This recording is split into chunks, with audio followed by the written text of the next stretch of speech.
தமிழ்நாட்டில் தேர்தல் ஆணையத்தால் அமல்படுத்தப்பட்டுக் கொண்டிருக்கக்கூடிய எஸ்ஐஆர் அமலாக்கத்தில் நடைமுறையில் எதிர்கொள்ளக்கூடிய பல்வேறு பிரச்சனைகள் சம்பந்தமாக புகார் மனுவை தலைமை தேர்தல் அதிகாரிகள் சமீபத்தில் கடந்த 2 நாட்களுக்கு முன்பாக ஏறத்தாழ 78% படிவங்கள் விநியோகிக்கப்பட்டுவிட்டதாக தேர்தல் ஆணையத்தின் சார்பில் அறிவிக்கப்பட்டது.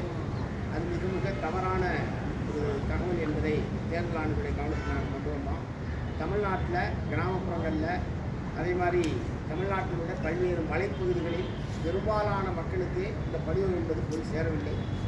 ஆகவே நீங்கள் சொல்லியிருக்கிற இந்த கணக்கு என்பது தவறானது என்பதை எங்கள் கவனத்துக்கு நாங்கள் கொண்டு வந்திருக்கோம். அதே மாதிரி இந்த ஃபோட்டோ ஒட்டுவது என்பது கட்டாயமில்லை என்றாலும் 20 வருஷத்துக்கு முன்னாடி எடுத்த ஓட்டர் ஐடியில் இருக்கிற ஃபோட்டோவும் இப்போ இருக்கக்கூடிய உருவத்துக்கு சம்மந்தம் இல்லாமல் இருக்குது.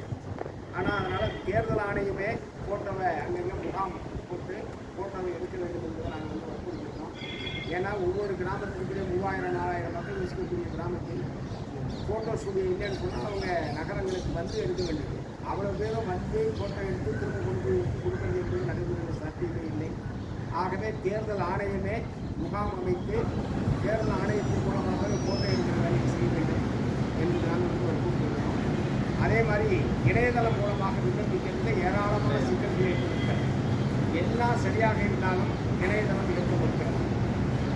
2002 எஸ்ஐஆர் இருக்கிறது இருந்தால் கூட அந்த இணையதளம் தடுக்கிறது. ஆகவே இந்த ஆன்லைன் மூலமாக விண்ணப்பிப்பது என்பது வெளி மாநிலங்கள் வெளிநாடுகளில் பல லட்சக்கணக்கான பேர் தமிழகத்திலிருந்து வெளியில் இருக்கிறார்கள்.